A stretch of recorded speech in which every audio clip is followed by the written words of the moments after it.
জয়পুরহাটের আক্কেলপুরে মাধ্যমিক শিক্ষা স্তরে বৈষম্য দূরীকরণে বেসরকারি শিক্ষা প্রতিষ্ঠান জাতীয়করণ, শিক্ষা প্রশাসনে সরকারি শিক্ষকদের পদায়ন বন্ধ ও শিক্ষা সংস্কার কমিশন গঠনের দাবিতে মানববন্ধন অনুষ্ঠিত হয়েছে।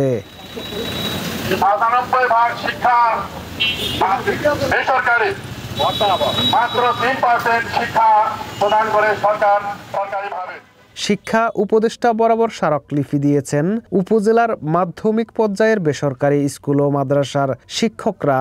আমরা এই বৈষম্য, সরকারি বেসরকারি স্কুলের যে বৈষম্য, এই বৈষম্য নিরন্তর করতে হবে। মঙ্গলবার বেলা ১১টায় উপজেলা পরিষদের সামনে প্রধান সড়কে দাবি আদায়ের লক্ষ্যে প্রায় ২ শতাধিক শিক্ষকরা এই মানববন্ধনে অংশগ্রহণ করেন।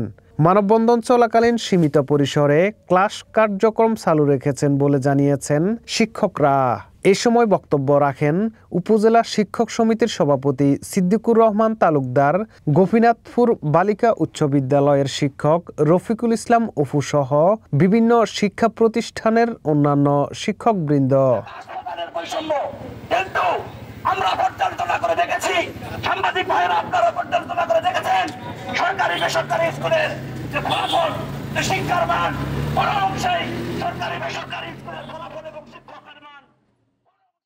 মানববন্ধনের পরবর্তীতে তারা আমার কাছে উপজেলা নির্বাহী অফিসার বরাবর একটি স্মারকলিপি দিয়ে দেন। এই স্মারকলিপিটি তারা মূলত গুরুত্ব দিয়েছেন মাননীয় উপদেষ্টা বরাবর এবং জনগত মাধ্যমে হিসেবে আমার কাছে হস্তগত করেন।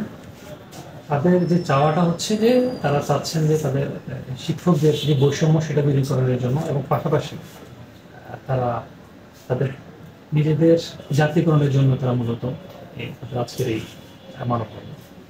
তো এই বিষয়ে উপজেলা প্রশাসন কর্তৃক এটা গ্রহণ করা হয়েছে এবং এটা যথাযথ কর্তৃপক্ষের কাছে আমরা প্রেরণ করি।